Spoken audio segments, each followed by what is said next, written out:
Hello friends, good morning to all of you. कैसे हो आप सभी लोग। तो अपन जो ये क्लास ले रहे हैं ये पीछे ऑलरेडी ले चुके थे, लेकिन दो क्लासों में जो दिक्कत आई थी, एक क्लास रात को आपको डिलीवर कर दी थी और दूसरी क्लास में आपको अभी डिलीवर कर रहा हूँ। डिजाइन ऑफ आरसीसी कॉलम में जो मैंने लास्ट लेक्चर पढ़ाए थे आपको, उसमें जो है लैटरल टाइज कॉलम पढ़ाया था। मैं लैटरल टाइज कॉलम के लिए देखूं कि आपका जो टाइज डाया है, रिंग जो है, ये कहता है मिनिमम डाया ऑफ टाइज, एक तरह से फाई टी। फाई तो आपको पता ही है कि हमेशा फाई जो होता है डाया को रिप्रेजेंट करता है फाई टी। मतलब जो रिंग लगी होंगी कॉलम में, उनका जो मिनिमम डाया है वो आप कितना लेने वाले हैं। तो आईएस 456 के अनुसार ही पढ़ने वाले हैं हम सीधे। आईएस 456 2000 ने इसने कहा कि फाई टी जो टाई डाया है, फाई टी अगर मैं ऐसे लिखता हूं तो ये कहता है कि फाई एल बाई 4, मतलब फाई टी लेस देन होना चाहिए फाई एल बाई 4 से, लेकिन ये कहता है ये नॉट लेस देन, मतलब फाई टी की जो वैल्यू है वो फाई एल बाई 4 से कम नहीं होनी चाहिए। अभी बात करते हैं फाई एल बाई 4 क्या होगा। और नॉट लेस देन 2 जो है 6 mm, ये कह रहा है ना इससे कम होनी चाहिए और ना ही इससे कम होनी चाहिए। चूंकि ये मैं आपको पहले भी बता चुका हूं, जब भी मैं मिनिमम बात करता हूं किसी भी चीज के लिए तो आंसर क्या आ जाता है, विच एवर एज ग्रेटर, दोनों में से जो भी वैल्यू बड़ी होगी। अब यहां पर फाई एल क्या है, ये कहता है वेयर फाई एल बराबर लार्जर डाया ऑफ लॉन्गिट्यूडिनल बार।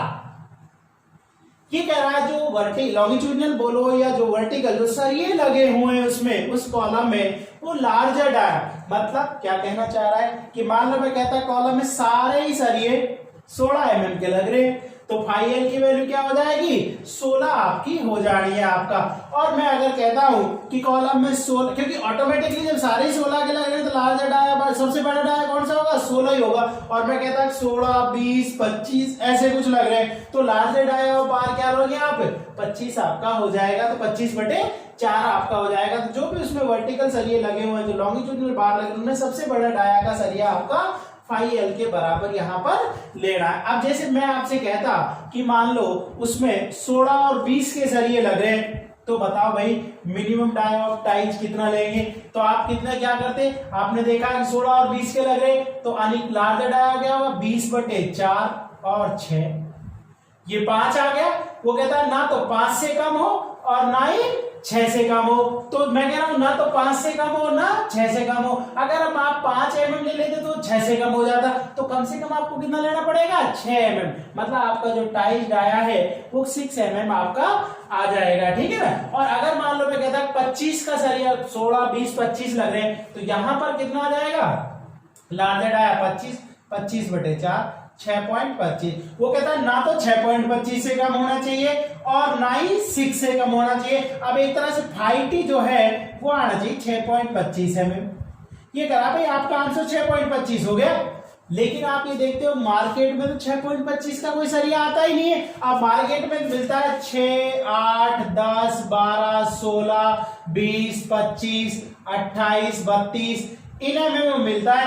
अब वो कहता है कि आपको 6.25 चाहिए, तो अब आप ये देखो 6.25 इनके बीच में आता है, 6 और 8 के बीच में, मतलब या तो आपको 6 लेना है या आपको 8 लेना। अब अगर आपने 6 ले लिया तो आपने देखा 6.25 से तो कम हो गया, तो फिर आपको कौन सा लेना पड़ेगा, 8 mm आपको लेना पड़ेगा। मतलब जो आपका आंसर निकल के आ रहा है, अगर वो डायरेक्टली मार्केट में उस डाया का अवेलेबल नहीं है, तो जो जिनके बीच में वो वैल्यू निकल गई, मतलब लार्जर आपको लेना पड़ेगा। मान लो मैं कहता 8.5 आ गया, अब 8.5 कहां लेना होता, 8 और 10 के बीच में, तो आपको कितना लेना, 10 mm लेना पड़ता। मान लो 18 mm आ जाता, 18 कहां आता है, 16 और 20 के बीच में, तो फिर आपको क्या लेना पड़ेगा, 20 mm आपको लेना पड़ेगा। इस तरह से आपका जो है मिनिमम डाया ऑफ टाइज आपका निकल के आगे लेटरल टाइज कॉलम के लिए कितना लेकर चलते हैं। अब इसने कहा कि for lateral ties column maximum pitch, for lateral ties column, for lateral ties column, for lateral ties column, ये कह रहा जो लेटरल टाइज कॉलम जो मैं पिछले लेक्चर में आपको पढ़ा चुका हूं, ये कहता है कि मैक्सिमम पिच कितनी होगी, मैक्सिमम पिच, मैक्सिमम पिच, ये कहता है जो पी मैक्स है वो कितना होगा, तो ये कहता है कि पी मैक्स जो है less than equal to least lateral dimension. वो कह रहा है कि जो लेटरल डायमेंशन है उनमें से छोटी वैल्यू आपको लेनी है। अभी बता दूंगा क्या बोलना चाह रहा है, less than equal to 16 five less than equal to 300 mm। अब आपको ये पता है कि जब भी आप मैक्सिमम लेते हैं तो आंसर आ जाएगा विच एवर इज लेसर, जो भी इनमें से वैल्यू क्या होगी, कम होगी। साथ के साथ में यहां पर ये कहता है वेयर फाई एल बराबर स्मॉलर डाया ऑफ बार, मतलब आपने देखा था यहां आप लार्ज डाया ऑफ बार लेते थे फाई एल का, और यहां पर जो लेते हैं वो छोटा डाया आप लेकर चलते हैं। अगर आपके मान लो मैं कहता हूं सारे 16 के लग रहे हैं तो ऑटोमेटिकली स्मॉलर डाया, क्योंकि भाई जब एक डाया के तो वही डाया आपका लार्जर होगा, वही आपका स्मॉलर होगा। लेकिन मैं कहता कि 16, 20 और 25 लग रहे तो स्मॉलर डाया कौन सा लेना था, फाइव क्या लेना था, 16। मान लो मैं कहता 12, 16, 20 लग रहे तो स्मॉलर डाया कौन सा हो जाता आपका, 12 mm आपका हो जाता। लीस्ट लेटरल डायमेंशन क्या है, मान लो मैंने एक कॉलम देखा, एक कॉलम में क्या है कि मान लो उसका सर्कुलर डाया है, वो 600 mm डाया का सर्कुलर कॉलम है, तो ऑटोमेटिकली जो लेटरल डायमेंशन है वो डाया ही उसका लिस्ट लेटरल डायमेंशन हो जाएगा, तो 600 आ जाता। मान लो कोई भुजा स्क्वायर होता तो मान लो 400 बाई 400 का स्क्वायर कॉलम है, तो ऑटोमेटिकली लिस्ट का मतलब छोटी डायमेंशन, अब वो तो एक ही डायमेंशन है भाई, इसको तो ऑटोमेटिकली 400 हो जाएगा। और अगर मान लो कोई रेक्टेंगल होता, मैं कहता 200 बाई 400 का कोई रेक्टेंगल कॉलम है, तो लीस्ट जो लेटरल डायमेंशन में जो क्रॉस सेक्शन डायमेंशन है उनमें से छोटी जो डायमेंशन होगी, छोटी डायमेंशन कौन सी होगी, 200 बाई 400 में से 200 mm होगी, तो आपका जो आंसर है यहाँ 200 mm आपका निकल कर आ जाएगा। तो अपन ने देखा कि मिनिमम जो है, मिनिमम टाइज डाया कैसे आप निकालते हैं, मैक्सिमम पिच आप किस तरह से निकालते हैं। अब ये तो हो गया आपका लेटरल टाइज कॉलम के लिए। अब ये कहता है फॉर हेलिकल टाइज कॉलम, मान लो आपका यहाँ पर होता कि फॉर हेलिकल टाइज कॉलम, ये कहता for helical ties column, helical ties column.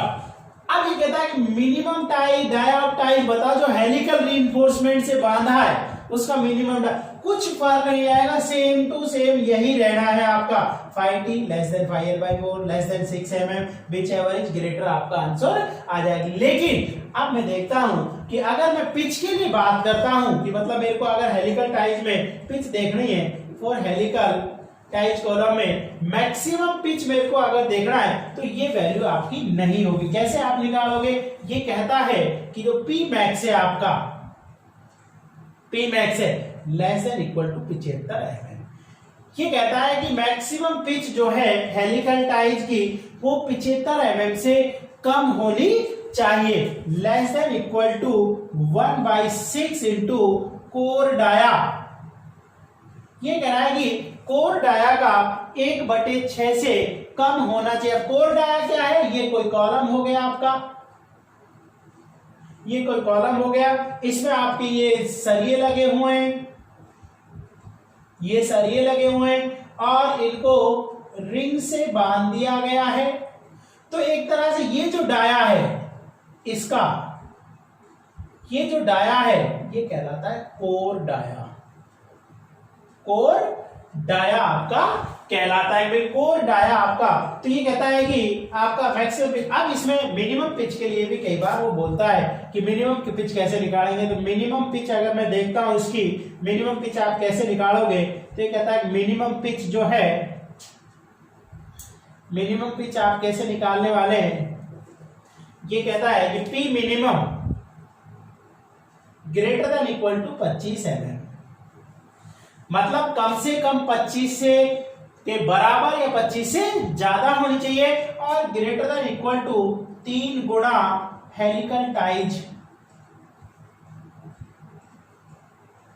Dia, मतलब जो डाया लिया आपने हेलिकल रीइंफोर्समेंट के लिए, जो बांधने के लिए, उसका 3 टाइम। और चूंकि मिनिमम है आपका, तो आपको पता है जब भी आप मिनिमम बोलते हैं तो आंसर क्या आ जाता है हमेशा, विच एवर इज ग्रेटर। ये कह रहा है इन दोनों में से जो भी वैल्यू आपकी बड़ी होगी वो वैल्यू आपकी निकल कर आ जाती है। इस तरह से अपन ने देखा कि आपका लेटरल टाइज कॉलम और हेलिकल टाइज कॉलम में किस तरह से आप जो है रिंग्स के जो है टाइज का डाया लेते हैं, किस तरह से उनको बांधते हैं। पिच का मतलब क्या है, एक टाइज से दूसरे टाइज के बीच की जो डिस्टेंसेज है वो आप कितनी लेकर चलते हैं, मतलब एक रिंग यहां लगा दी, अगली कितने। तो एक तरह से हेलिकल में देखूंगा कि मैक्सिमम जो है, अगर कई बार वर्ड वाइज पूछता है कि भाई मिनिमम टू मैक्सिमम बताओ, आपका 25 mm से ज्यादा होनी चाहिए और 75 mm से कम आपकी होनी चाहिए, और फुल टू पूछा है आपको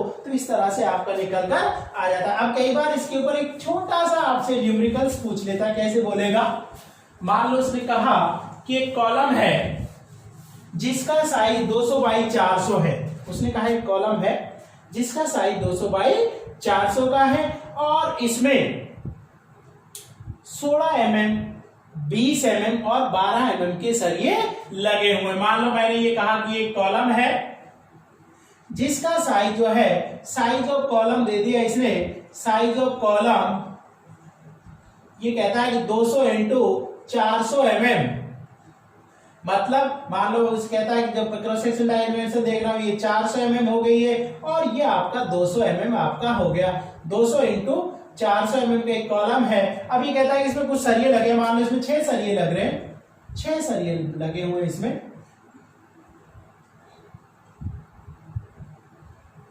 अब ये कहता है कि इन सरियों को बांधने के लिए टाइज डाया बताइए मुझे, हेलिकल रीइंफोर्समेंट लगा हुआ है और मैक्सिमम पिच कितना लूंगा मैं। तो ये कहता है कि डाया ऑफ टाइज का डाया बताओ, तो ये कहता है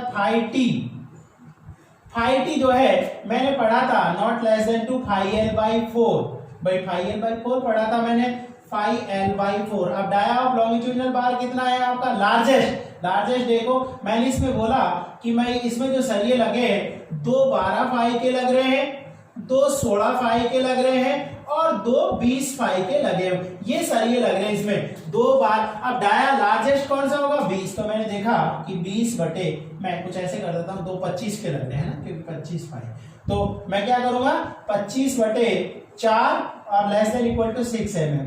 ये कितना आ रहा है भाई 6.25। एक तरह से वो कहता है 6.25 से कम नहीं होनी चाहिए, लेकिन 6.25 तो मार्केट में मिलता ही नहीं है। तो आपको बताया कि आंसर जो है आपका आंसर 5T जो है कितना हो जाएगा, 8 mm आपका हो जाना। उसी तरह से कहता है भाई मैक्सिमम पिच बताओ, मैक्सिमम जब पिच देखेंगे तो अपन देखा था P मैक्स, पहला था लीस्ट लेटरल डायमेंशन, तो लीस्ट लेटरल डायमेंशन 200 और 400 में क्या हो जाएगी 200 mm। सेकंड था 16 फाइल, तो 16 into phi L, dia of largest, dia of smallest, कितना है स्मॉलेस्ट सबसे छोटा 12, तो 16 into 12 less than equal to 300 mm। ये कितना हो गया, सॉल्व हो गया 192। 200 से कम होना चाहिए, 192 से कम होना चाहिए, 300 से कम होना चाहिए, कहने मतलब 3 में से सबसे कम वैल्यू लेनी है। तो आंसर जो है आपका क्या हो जाएगा भाई, आंसर P मैक्स जो है आपका 192 mm आपका हो जाना। इस तरह से अपन ने देख लिया कि किस तरह से जो क्वेश्चन है उसका अपन जो है वैल्यू कैलकुलेट कर सकते हैं, भाई मिनिमम और मैक्सिमम पिच आपका कितना होने वाली है। अब आगे ये आपसे कहता है कि जो आपका हेलिकल टाइज कॉलम था, ये कहता है for helical ties column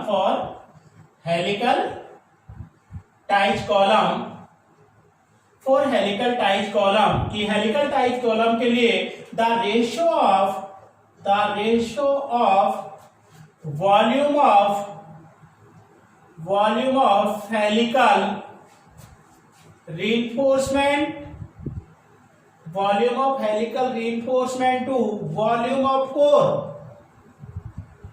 volume of core should not less than, ये कहता है शुड नॉट लेस देन या कहो कि greater than 0.36 Ag upon A K -1 FCK upon Fy। ये कहता है कि volume of helical reinforcement to volume of core का जो रेशो है वो इस वैल्यू से आपका ज्यादा होना चाहिए। तो वेयर Ag बराबर gross area of column, gross area of column, A के बराबर area of core, area of core, FC के बराबर ग्रेड ऑफ कंक्रीट और Fy बराबर ग्रेड ऑफ स्टील को रिप्रेजेंट करता है, या इनके बराबर ये वैल्यू आपकी होती है। तो कई बार ये पूछ लेता है कि क्वेश्चन में होगा what is the ratio of the volume of helical reinforcement to volume of core should not be less than. तो डेफिनेटली जो है आपका ये आंसर हो जाएगा कि 0.36 Ag upon A K -1 FCK upon Fy के बराबर या इससे कम नहीं होना चाहिए। तो अपन देख लिया कि हेलिकल टाइज के लिए ये अपन इस तरह से कैलकुलेट कर लेते हैं। अब इस चैप्टर में कि भाई जो मिनिमम इसेंट्रिसिटी क्या होती है, आपका मिनिमम इसेंट्रिसिटी, मिनिमम इसेंट्रिसिटी। वैसे तो आपको ये पता है कि कॉलम कंप्रेशन मेंबर और जैसे ही इसेंट्रिसिटी डेवलप होती है तो कॉलम में टेंशन डेवलप होने लग जाता है एक लिमिट के बाद में। इसलिए कोशिश तो ये रहती है कि कॉलम में इसेंट्रिसिटी डेवलप नहीं हो, लेकिन कोड ये भी मानता है कि जरूरी नहीं है कि हमेशा ही लोड सेंट्रिक लग रहा हो। किसी कारणवश थोड़ा बहुत वो सेंटर से हट गया तो कुछ कॉलम की आपकी जो है इसेंट्रिसिटी लोड को लेने की भी क्षमता होनी चाहिए। तो IS 456 2000 के अनुसार प्रत्येक कॉलम को मिनिमम 20 mm, ध्यान दें कितना आपका 20 mm इसेंट्रिसिटी के लिए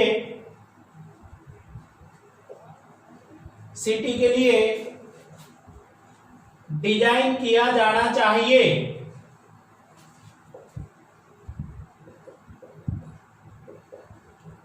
वो कह रहा है कि कॉलम कम से कम जो है 20 mm इसेंट्रिसिटी तो ले, मतलब 20 mm तक लोड अगर आपका आगे पीछे हो गया है तो वो उस लोड को रजिस्ट कर लेना चाहिए। अब ये कहता है कि कैसे आप देखें, अब मैं कैसे पता लगाऊं कि कॉलम की मिनिमम इसेंट्रिसिटी उतनी है या नहीं है, उस लोड को ले पा रहा है या नहीं ले पा रहा है। तो कॉलम की मिनिमम इसेंट्रिसिटी भाई वो कितना इसेंट्रिक लोड लेगा वो वैल्यू आपका यहाँ पर निकाल लेते हैं। ई मिनिमम जो है L upon 500 plus D upon 30, मतलब ये एक तरह से कॉलम की इसेंट्रिक लोड को लेने की वैल्यू है आपका इतना ले, वेयर D बराबर L बराबर unsupported length of column, D जो है लेटरल डायमेंशन ऑफ कॉलम को रिप्रेजेंट आपकी करती है।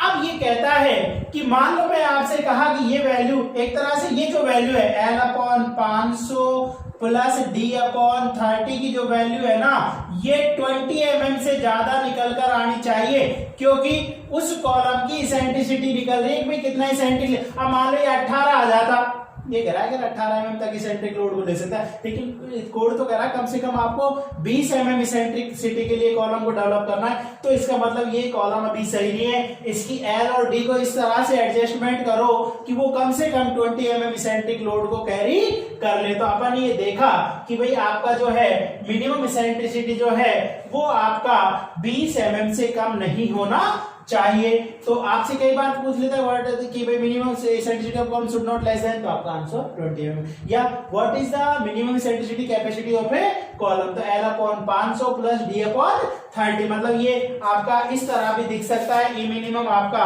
कैसे ये लिखा हो सकता है, आपका L की जगह आपने देखा L क्या है, अनसपोर्टेड